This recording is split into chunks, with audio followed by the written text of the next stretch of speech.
Yeah, how's it going?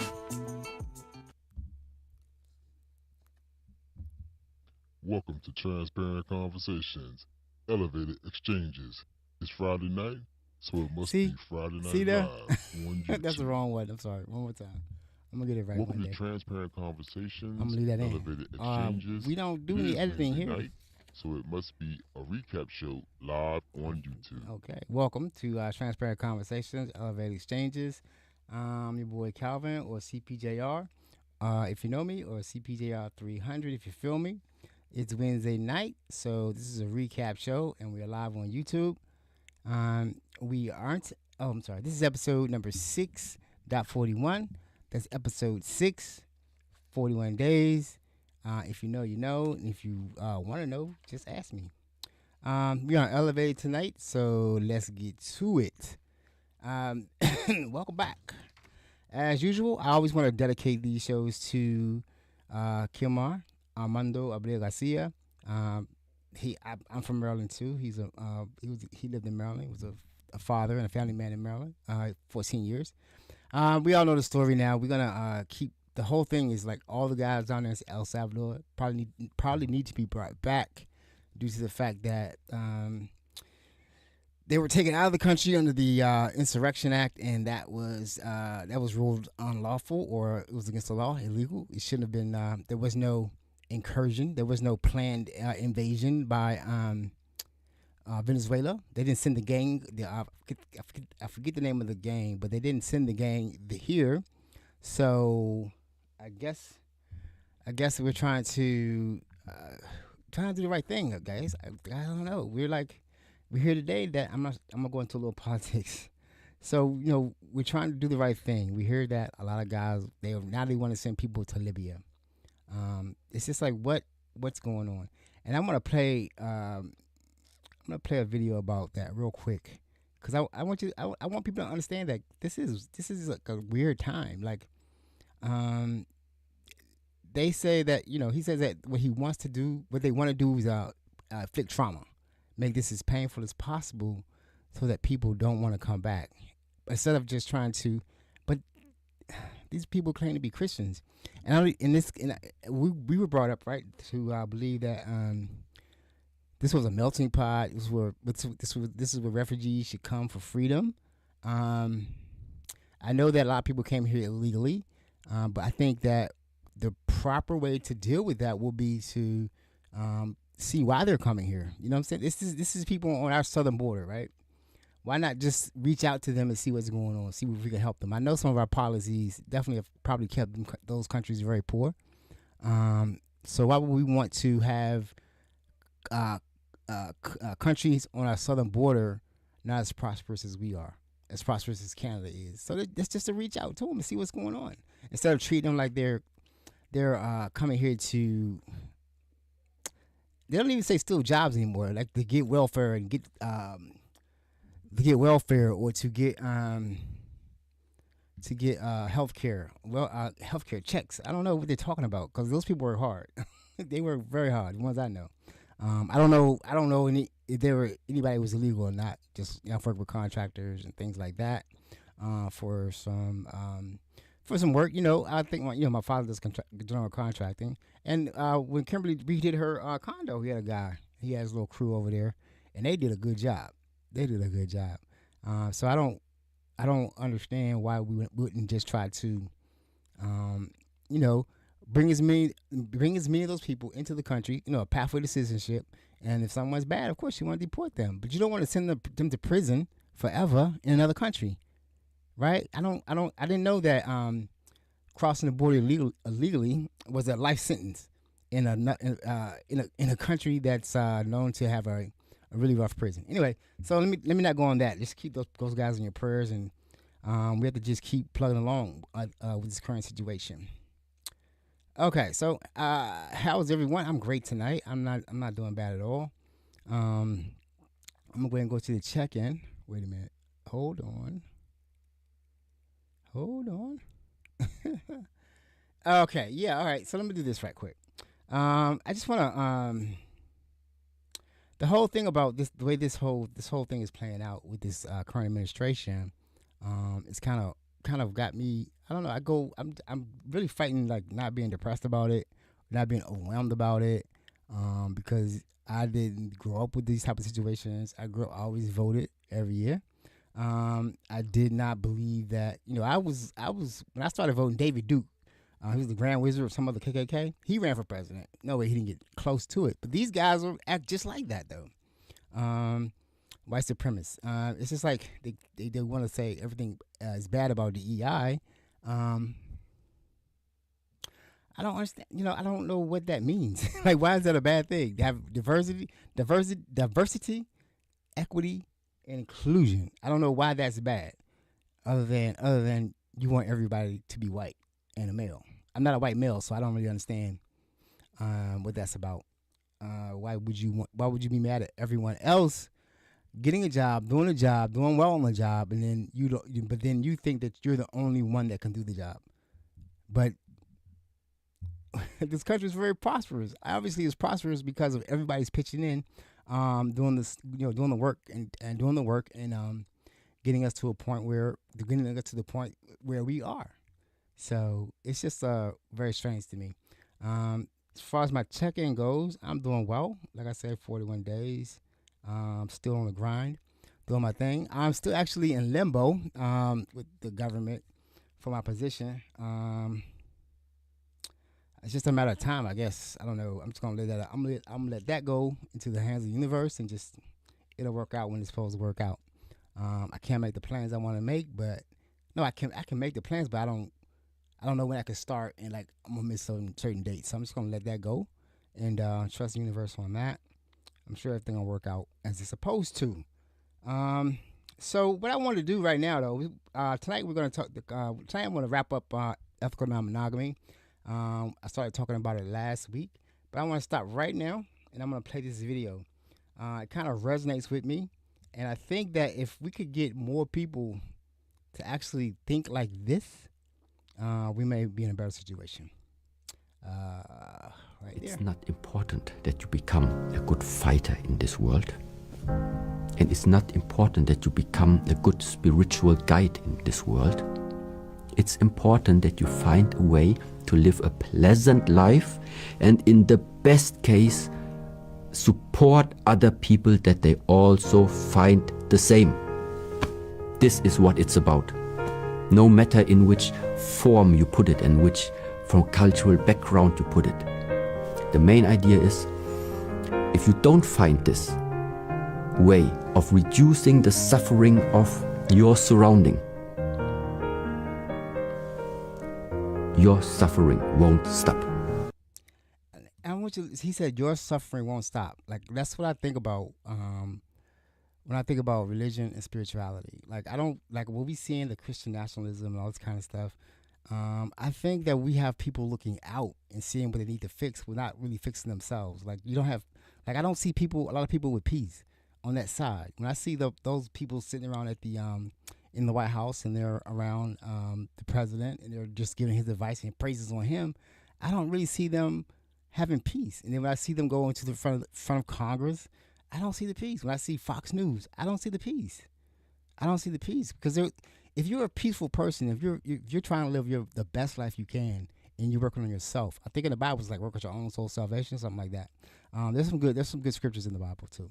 But basically, if you turn your vision or your eyes onto yourself and look within yourself and just try to be a better person and try to live a pleasant life, like he's saying, you're not gonna be as mean. You're not gonna go around calling people, little 5-year-olds, the N word in a park. You know what I'm saying? That's just like you're looking outward. Things are not going well in your life, and then you look outward and say that's the problem, that's the problem, that's the problem, without ever pointing at yourself. And this is me talking to myself, like I was the problem. You know what I mean? I never took the time to actually just.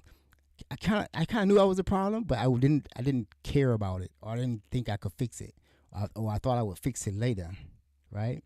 But that's what I'm trying to do today. Like work on my own problems, work on myself, look at me, going through this time right now. I know how I got here and what I'm doing here, so it's gonna take me to change. What's that? What?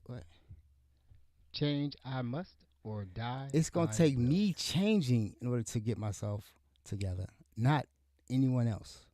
So I appreciate that today, and I think that if we could get more people to do that, we'd be in much better shape. If you can take a moment to like, share, and subscribe to help. I don't know the demographics of the people that may want to watch this. Maybe someone in recovery who's trying to figure out a way. Like I said, the meetings didn't work for me. Um, the meetings didn't work for me, and rehab didn't work for me. Now, if I in a few weeks or years, if you don't see me here, you know what happened. This didn't work for me either. So right now, it's working for me right now. Okay, so basically, if you think this could help someone else, please like and share it. So I want to yeah, that's it for the check-in. I'm good. Like I said, I'm good. I'm basically sticking to what I need to do, making sure I'm here every night. I think. Well, I will say this though. Um, on I don't know. I think it was like Monday. It's like Wednesday, right? Monday or Tuesday. I'm like, if I don't get back on my job soon, which is already set in place, I feel like I'm not gonna have anything to say or anything to do with this podcast anymore. Because I have so many other plans to make this podcast click and exciting that I just can't do it right now. But then I'm like, so I take a break just because I can't do something. I'm like, yeah, just keep doing it. Just keep doing it. So I take my days, I plan things out, and I'm still on it. Let me ask you one question. Does anybody watch Andor? If so, please hit me up. I want to discuss, you know what Andor is, Star Wars. I'm a big sci-fi fan. This shirt is a Doctor Who shirt. I'm a big Doctor Who fan. Just a big geek all around. So if anybody's watching Andor and want to talk about it, I'm glad to talk about it.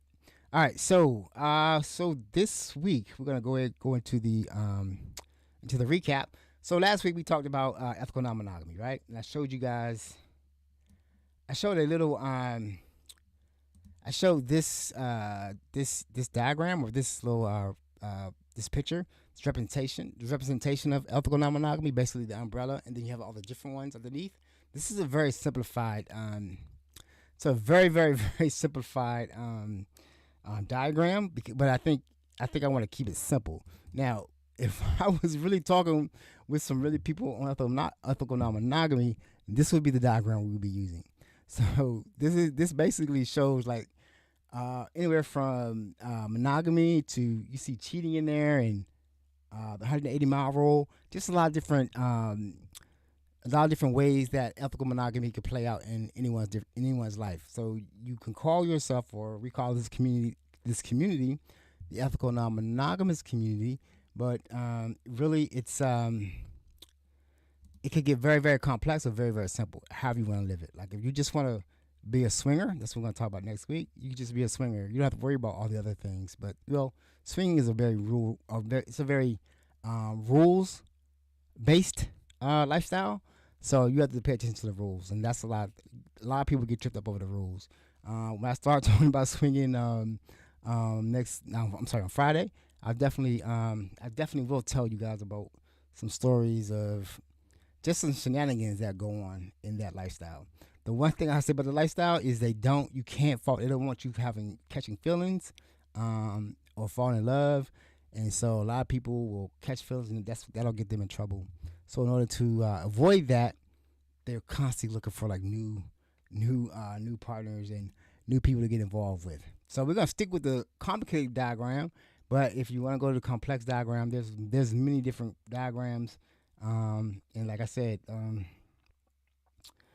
you really want to get to this point though. You kind of want to get to this point where you understand everything, because basically you need to be able to talk to different people and make sure that you're stating your truth and what you're looking for, and that you're not going to get confused. So what I'm gonna do right now, we're gonna do the pros and cons of ethical non-monogamy, and then I'm gonna play one video first. This is from YouTube. This person's name is Lady Wake. I have notes now, y'all. Yeah, Lady Wake. She has a YouTube channel. I'll have it in the show notes. I'll have the information on how to get to her, because she has some nice videos. I was just looking for something that talked about the benefits, or the cons, the pros and cons of ethical non-monogamy, why you would do it, and what you could expect, or what there is some work that has to go into it. So I'm gonna play this video. Then when we get back. Ethical non-monogamy is all about honest communication and mutual respect. So why not get your fix in an ethical, consensual way? Well, there are risks and benefits associated with E&M and traditional monogamy. Let's talk about it. She has a lot of nice videos, so definitely want to check her out. Like I just found her today. I am Lady Wake, your trauma-informed sex and intimacy coach. E&M, ethical non-monogamy, is becoming a popular relationship choice for singles, for those dating, and even married people. Ethical non-monogamy is the practice of being involved in more than one romantic relationship at a time, with the full knowledge and consent of everyone involved. It can provide an exciting, fulfilling way to expand your love life while playing it safe. It's all about honest communication and mutual respect. And of course, when it comes to E&M, there are some definite upsides. So with E&M, you get the opportunity to experience different types of relationships and expand your horizons. It can also help create a more understanding and compassionate relationship with your partner as you both explore different options that work for you. Now, options are too many to list, really. Like, there's so many options in ethical non-monogamy, whether you're literally just in an open relationship or open marriage, or you are in some form of polyamory, or just kind of what they call monogamish, where you are maybe just a couple swinging. Like, there's so many different forms. And my favorite probably is the fact that you can literally make up whatever type of relationship you want to have and have that relationship. Like forget the past, forget the old standards, forget the ideals of the old, and do what you actually want to do for real, what makes you feel good. Now, let's not get it twisted. E&M is not without its risk.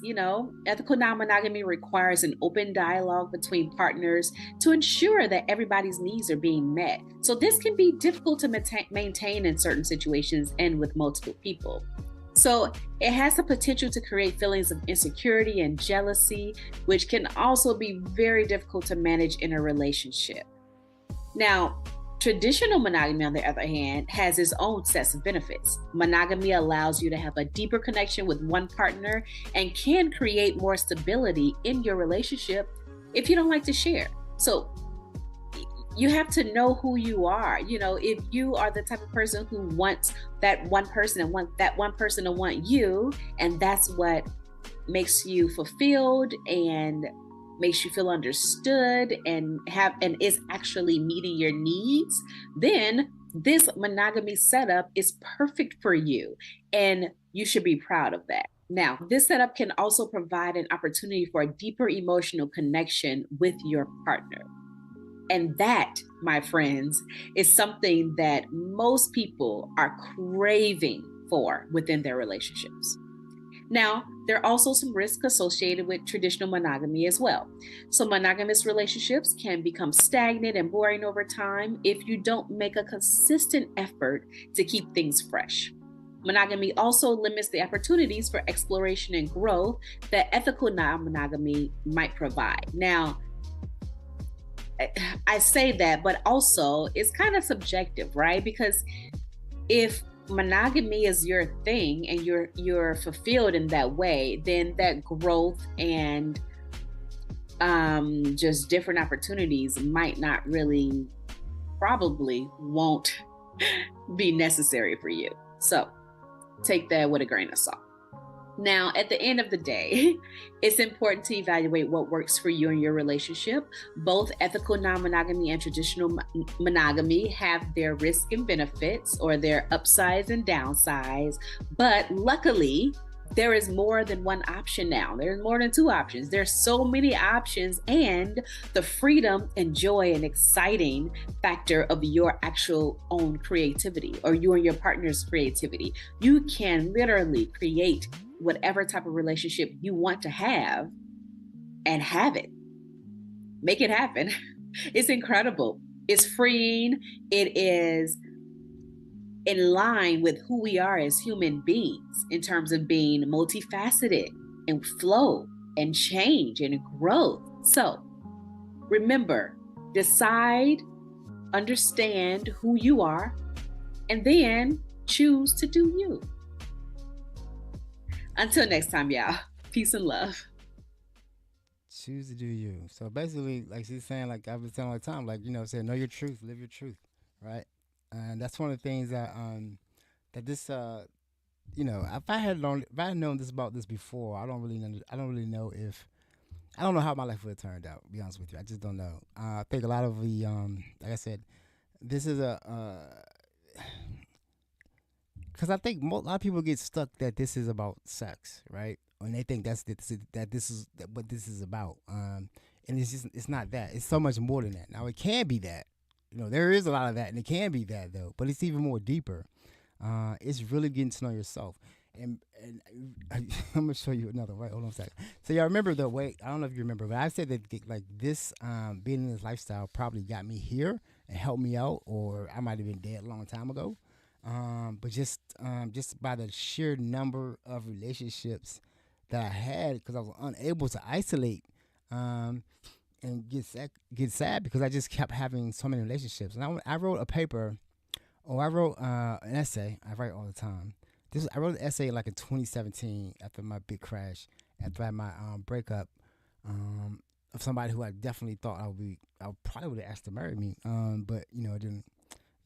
I didn't. I still had issues, so I couldn't. So the end of like 2017, 2018, that first year, I was really down a lot, and I wrote this essay, round of apologies, but just take a look at it. In the essay, I said I had from 2013. 2013 is when I separated from my first wife, and from that time up to I guess 2018. That's 5 years, right? 2017. That's like 4 years. I had eight serious romantic relationships with various women. I've also been in many other varying relationships. So that's what I mean. Like all those relationships weren't all sexual. They were just relationships. They were going in some of them were good, some of them were not good. And if I had known myself, a lot of relationships I would have never got into them. But it was like because I could, I just did, and and that's why I say a round of apologies, because I definitely was not in the correct shape or in good shape to be in that many relationships. But then, I got trusted that's what I would needed. I don't know. It got me thinking. It got me finally to accept me for who I am, and then understand that whatever I'm doing at any given time, I need to be doing it for myself and not for someone else. You know what I mean? Like I could be in relationships, but I could be in relationships all day and all night long. But if I don't love myself first, then I really can't show love to anyone else. So that's my journey right now.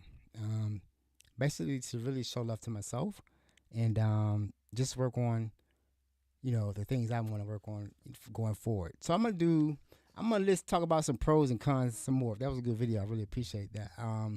I don't even know who she is. I think I'm gonna reach out to her and just say hello and thank you for the information. That was a very good video. She's a very good speaker. I'm not. I'm mumbling and bumbling over words every week, but I'm not gonna give it up. So I think the more I do it, hopefully the better I get at it. So I'm definitely taking notes before I didn't. So I'm gonna do the cons first, right? So I guess in traditional monogamy, right? We make an agreement with our partner or partners, because basically very few people are are just straight monogamous. They're mostly serial monogamous. They have relationship after relationship after relationship, and each time they promise fidelity, and exclusivity to to your partner, right? So, but and then I guess you're not supposed to fall in love with anyone else, which is like I don't. That's not possible. I think you probably will fall in love with anyone else, but I guess you do all kind of safeguards. Like I think like Mike Pence, the vice president, when he said he don't go to dinner with other women or go to lunch or anything else with another woman because he don't want to be tempted. Myself, but I'm like, but you are tempted though. So you know what I mean? Like, but you are tempted, and I guess like I'm not saying nothing wrong. If monogamy is your bag, do that. You know what I mean? Don't do anything that's gonna be bad for you. Uh, Always go towards your truth or living your truth, walking your truth. Um, but I just know I was never monogamous. Like I've said a million times, I was never monogamous. And every time I tried, it wasn't gonna. I wasn't monogamous. So I just stopped saying it. I just stopped telling everybody did not until I got my first until I was and I had a lot of women that didn't want me to be monogamous though. I was attracting women who really just want to live in the moment and really didn't want monogamy. I think at the time, well, maybe I'm lying to myself. I don't know. All right, so some of the challenges or cons of ethical non-monogamy that you have to be aware of before you want to try it is the first one is jealousy, right? Some people, even in this lifestyle, some people cannot handle seeing their partner or partners with other people, and they still get jealous, right? Like I said, me naturally, and it's a big debate, right? There's something called compersion, and we'll talk about that later when we get to polyamory. But there's something that the term was coined to be the opposite of jealousy, and it was compersion, and we'll talk about it more. But compersion is basically the joy that you feel from your partner being happy. So if your partner's in another relationship and they go out and they have a good time and they come in, they're smiling and everything, that should make you happy, right? Because you want to see your partner's happy. A lot of people say no, they don't want to see. They think that they're the only person they should be happy with. So that is not me. I'm happy. I'm like, you had a good time? What happened? Tell me about it. Oh yeah, where y'all go? I want to know everything. Oh, you know what I'm saying? But it's not. I don't require that you tell me everything either. I just if you want to tell me, you can tell me. If not, not. I'm gonna be happy with you either way, as long as you're okay. That's all I want to know. So yeah, I don't have jealousy. So for me, I don't. For me personally, I listen for that. A lot of people a lot of people in this community will tell you that they get jealous, right? And they don't believe that. Like people like myself, which is a few people that will say I don't get jealous. I don't really have jealousy. They don't believe it, right? They say that everybody must feel jealous, but I think that jealousy is a combination of emotions, right? Like you may feel insecure, you may feel neglected, you may feel envious, you may have FOMO, fear of missing out. Everything that could all be thrown into, or you could be bored. You know what I'm saying? All that could be tied up into jealousy, right? So why not address each of those issues, right?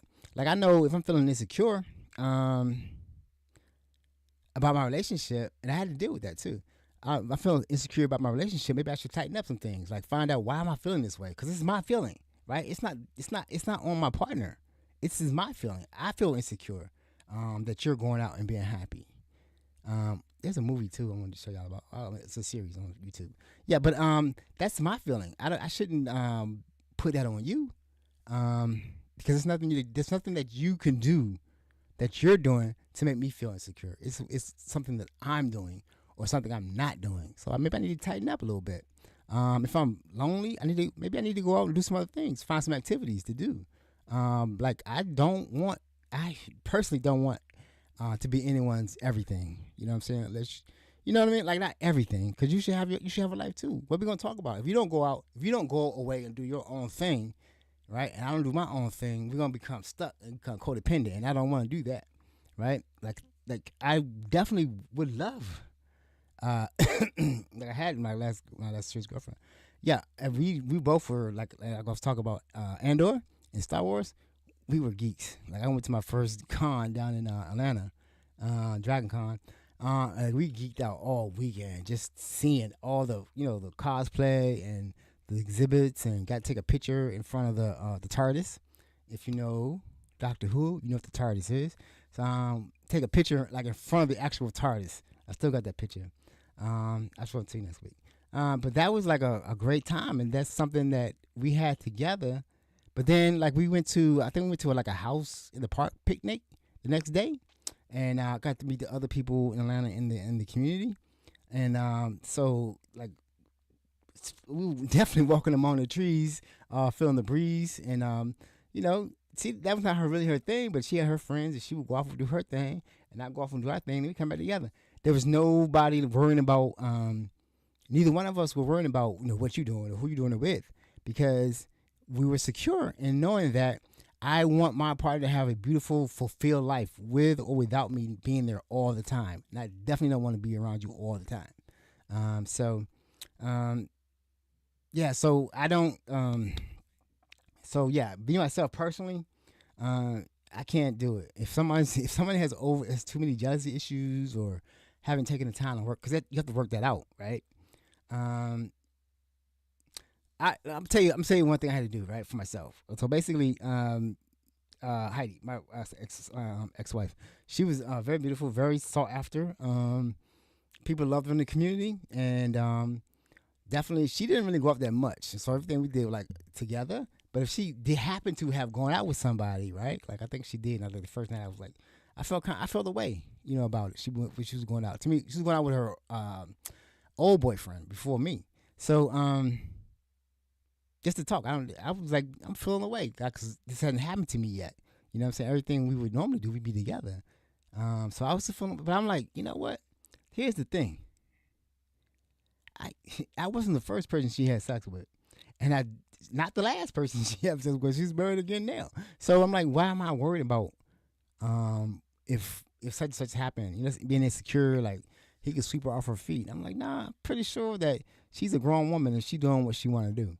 And I'm sure that, what I'm saying, she's enjoyed things before with me and without me right there. So what am I worried about? So I had to work through that. And then another thing was, what's everybody going to say if your woman is out with other men? I'm like, I don't own this woman, right? She chooses to be here. That's an honor, right? She honors me with her presence every day, every night. She chooses to love me. We always say that every day I get it every day. I have the chance to get up and choose to love you every single day. We have a commitment, and a lot of people are in these marriages, but they don't have love.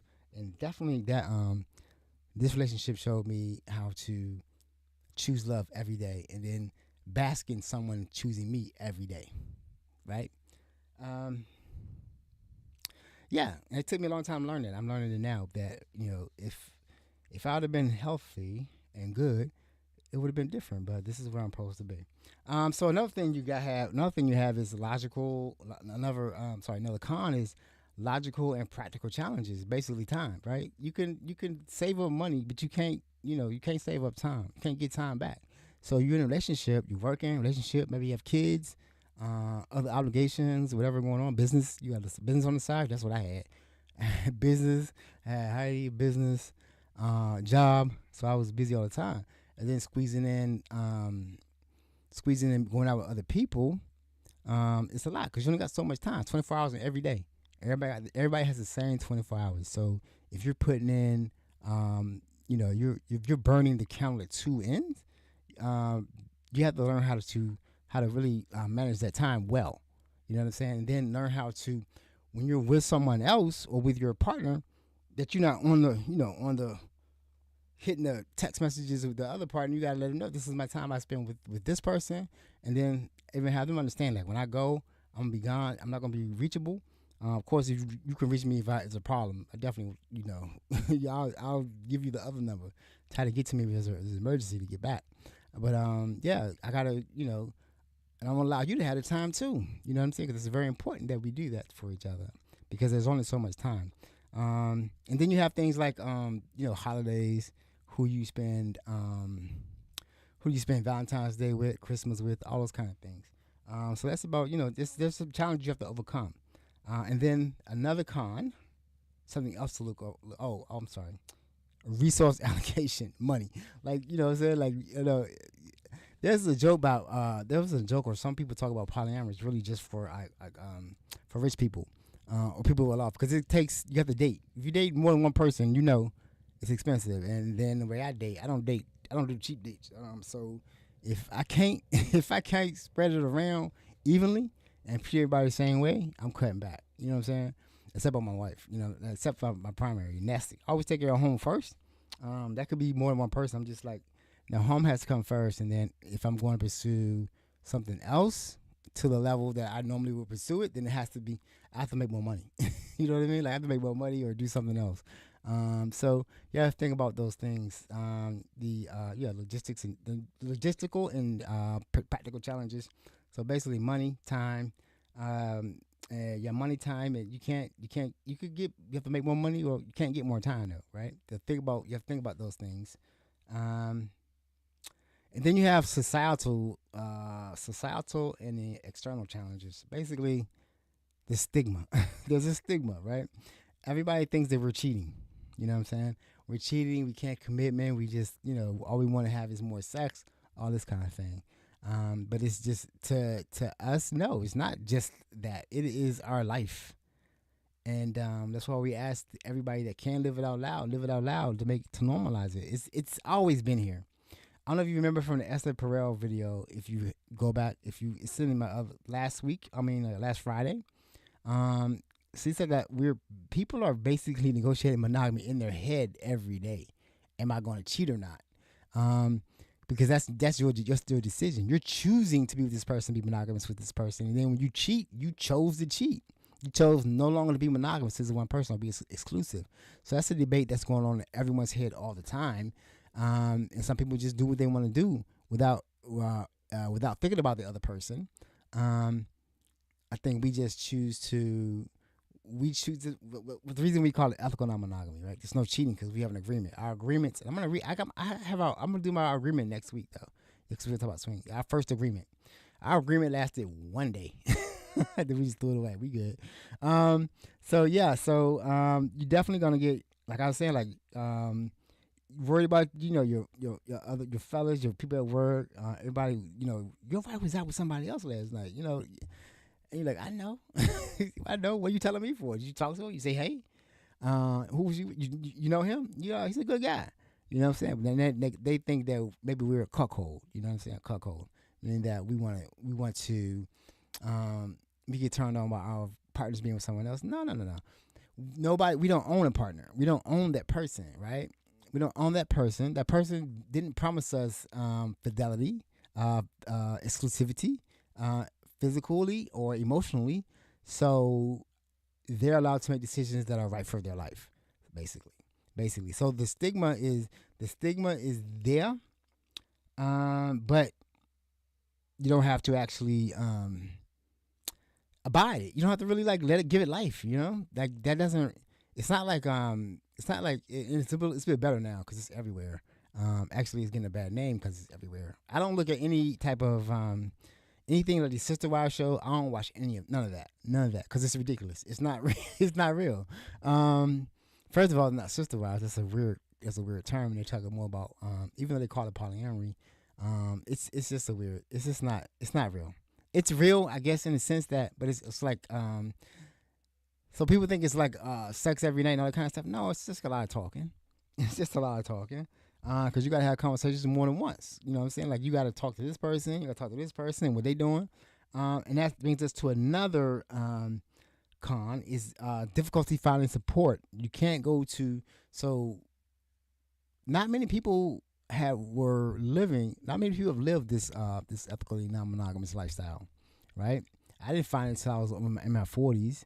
I've been doing it ever since. But before that, there was no examples of examples of people cheating, of course, but not really living ethically non-monogamous. So the support that you're probably going to get is through social media.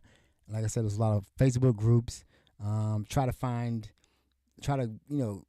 grab your friends and you try to learn in the group who's real. Then you can reach out to them.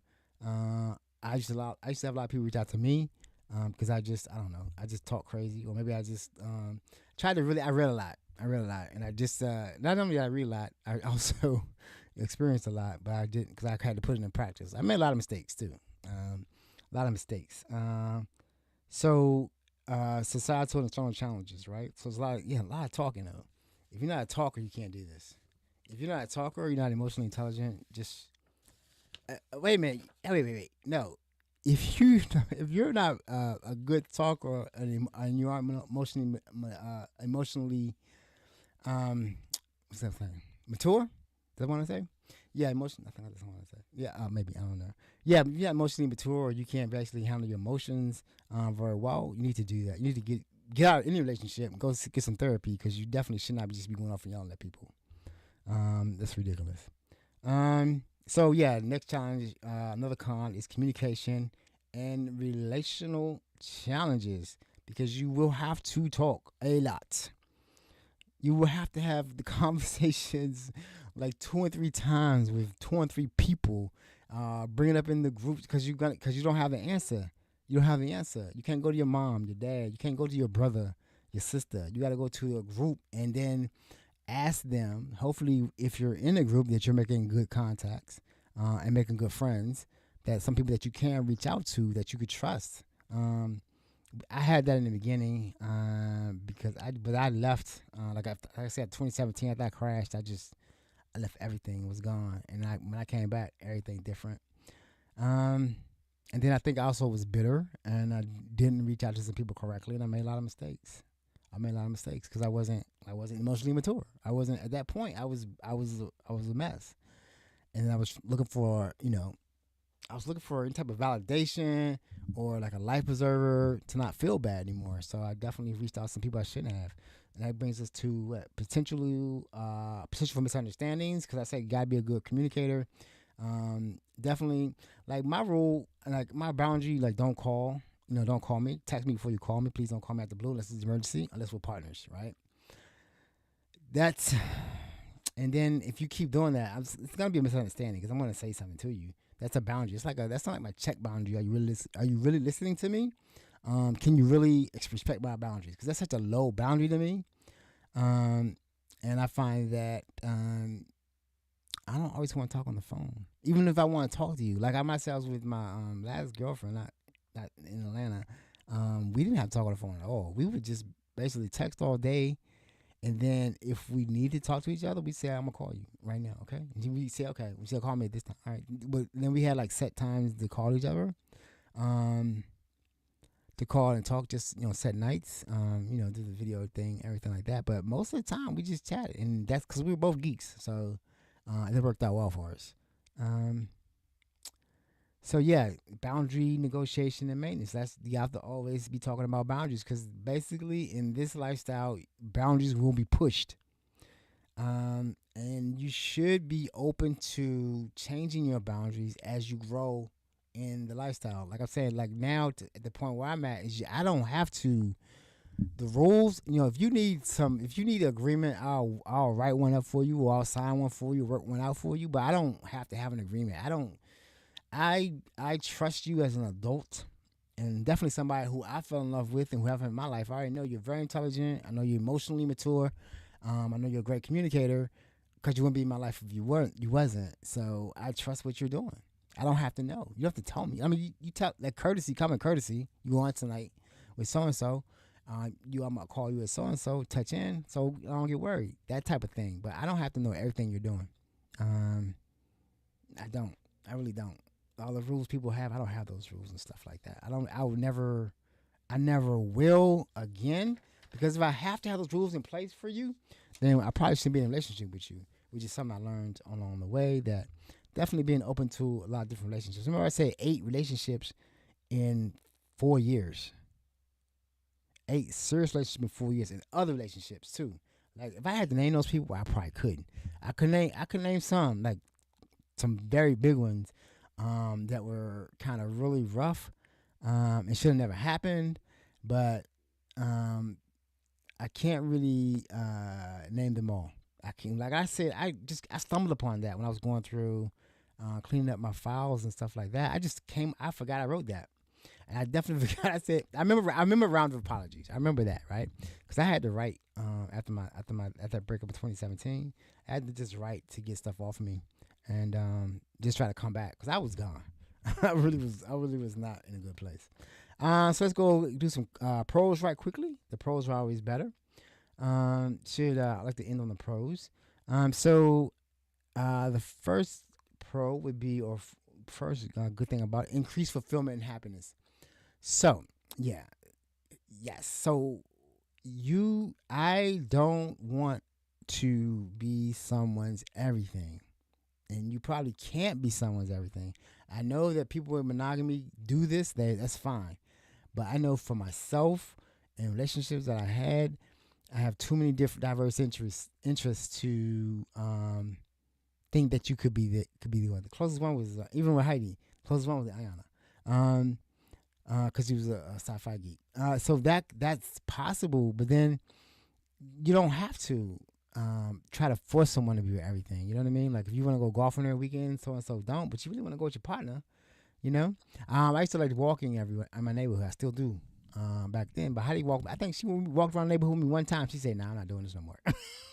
Because I used to start out in the day. I used to start out like first thing in the morning, and I would walk all the way through the woods, like all far. I would stop at the gym, get some coffee, walk all the way around again. I'd just be out all walking all day long in the neighborhood, and that's a great day for me. But it's outside, and she don't like heat that. So if I want to continue that, I haven't found that partner yet. So I just walk by myself now. I still do walk a lot. So as you're meeting different people can become can fulfill different needs. Let's say that. Like if you want to travel to some crazy country, and your partner doesn't want to go, you can go with someone else. If you want to go to different parties and different things, like you got somebody else. If you're into BDSM, your partner not into BDSM, you could go with someone else. So you have a much better chance of being fulfilled because you don't have to rely on one person. And then that also, I get bored. So I also can help that. But I would say this: people ask like, if your relationship dies, try swinging. It'll definitely pump your relationship. It'll. You don't even have to do anything if you go to a swinging club. You can go to a swinging club, just hang out around sexy people doing sexy things, and that'll spark some stuff up. You know what I mean? Like that definitely put a charge on us, and it just helps. It really does help. I don't know what to tell you, because you're just with different people. It's different energy. And most of the time they're happy. So, except for the shenanigans. We'll talk about the shenanigans next week. There are shenanigans with swingers. Be careful. So you have enhanced communication and intimacy. Yeah. So they have stronger, like they say, strong communication skills. Like most of the time, these people, if you go into groups, if you ever join a real good polyamory group, which I'm in poly black and dating. I just left black and poly because I got mad at somebody. I still get mad. But I'm still in the local black and poly. So they ask questions. People ask these philosophical questions about this, or questions about boundaries, or metamors, or do you like kitchen table polyamory or parallel polyamory, all that kind of stuff, right? So you get a chance to read what other people are saying, and then you kind of pick up on the language and the style of writing and stuff like that. So you're just by being in the group, you should be learning how to communicate better. So it's also a stronger or better chance that you will meet somebody that you can really communicate with better. They say deeper intimacy and vulnerability.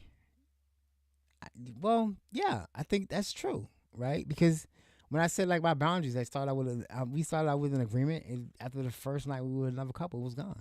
We didn't need it, because basically the agreement was to protect you. Like rules are to protect you, right? And boundaries are to let people know how to treat you. Something like that. I think that's right. So basically, when you get to the point where I don't need protection from you, you just live your life, right? My reaction to what you're doing should not be predicated on what you did. It should be It should be how I react to it, right? So if I already know that I've told you and gave you freedom to be yourself, right? Because I know who you are and I trust you. That's it. That's all I need, and that's a deeper level of intimacy I think that we were talking about here. Um, because if I ever get to the point where I can't trust you, then this relationship has to end. There's no more. That's like I'm not going through that. Um, and actually, I've learned to get better. I'm sorry. I've learned to get better at that as time goes on. I'm sorry. As time goes on, I'm definitely learning to get better at that. Like really, just like releasing everything and just letting you be you, because you're free. You're a human being. You're gonna live your life and you're gonna be happy, and I want you to be happy. And if happy means that you have to leave me to be with somebody else, I understand. I understand, because I don't want you to be unhappy, right? My life and my happiness is not predicated on you staying.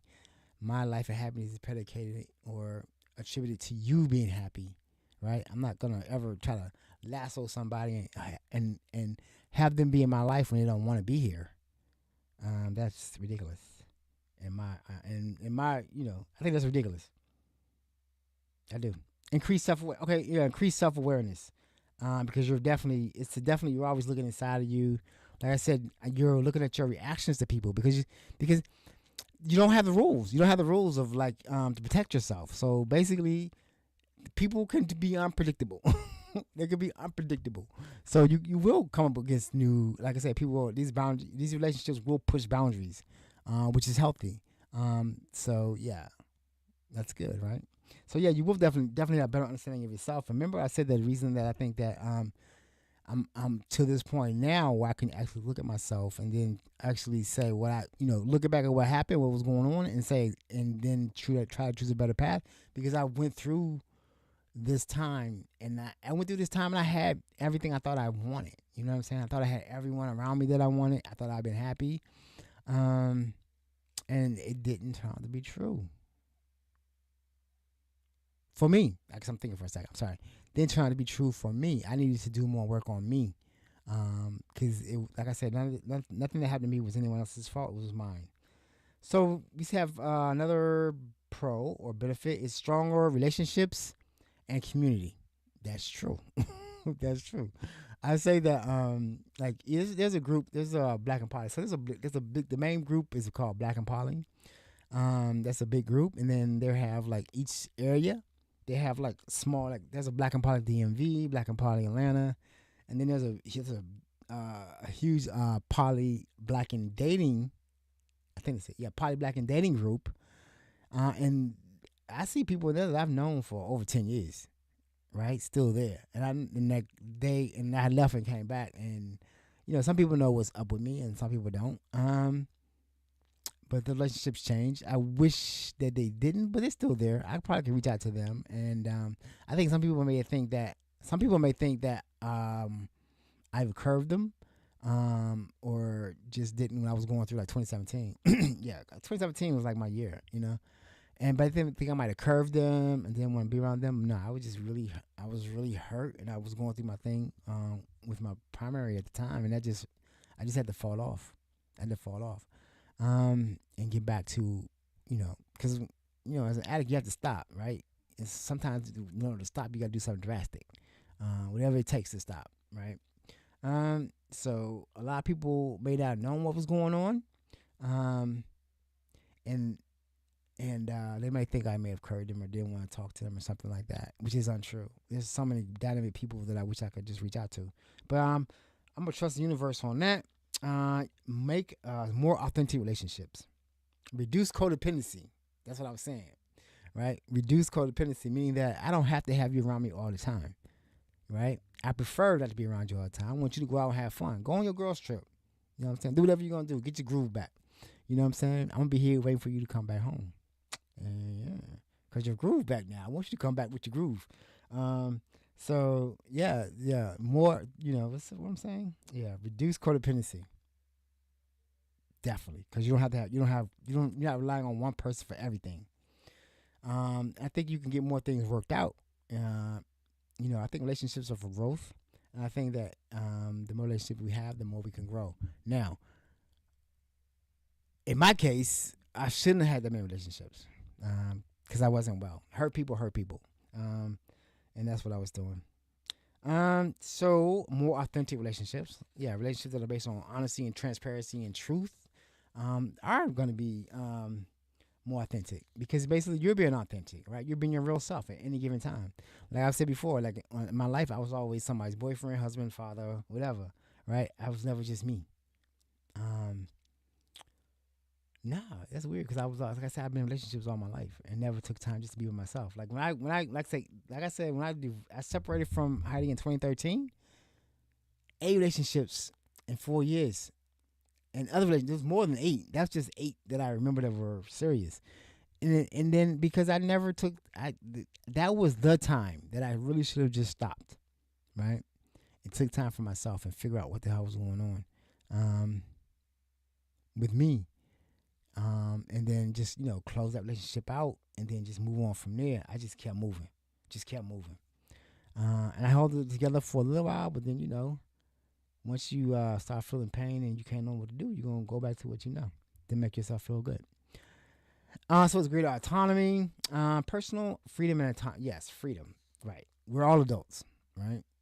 We're all adults. Everybody in here is adults. You walk into, like I said, we used to go to parties, swinging parties, and then we just like, okay, babe, I'll be back. You know what I'm saying? I'll be back, you be back. And you know what I'm saying? I'll come back with somebody else. You come back with somebody. You know what I'm saying? Like, you're able to just trust your partner to do things with other people. Because you're going home together. Always do. Always do. And if I'm not, you know where I'm at. You can come over too. So, I don't know, that type of freedom, I don't think I would ever give that up. Because I've had it. And I'm like, why would I want to go back to, worried about where you at and you worried about where I'm at and all this kind of stuff? Because I'm gonna tell you what I'm doing. That's the problem. I'm gonna tell you what I'm doing, and then and if you have a problem with it, then we're not gonna be together. So let's just not do it if you're not ready for this. If you don't want to be free and in love and in a committed relationship, go back to what you have and do that. Do that. And there's nothing wrong with there's nothing wrong with what I would say. There's nothing wrong with monogamy. Monogamy is great. If that's what you want. It's definitely proven. There's been many great monogamous relationships, especially in my family. But there's been a lot of cheating too. Not my family. A lot of cheating too, and a lot of cheating going on every day. And it's a joke, right? It's a joke on like the little skits and everything like that on social media. It's a joke. So yeah, I think we're able to. Yeah, so there's pros and cons, like in everything, right? I definitely identify with the pros, and I remember the cons. Just working through those, working through the problems, and then getting to a point like where I say where I'm at now. Like I don't. It even still, I think, I'm still talking about my last relationship. I still got ticked or like that a little hit or something I had to deal with. In that relationship, you know what I'm saying? Because like she had a little, I guess you want to say, she had a little of a relationship. So her buddy came over, her guy buddy. One of her partners came over to spend the night, and I don't know why I felt wrong. I didn't feel wrong about him coming over to spend the night. That's fine. I don't care about the sex part. But basically, we were in the same condo, so like.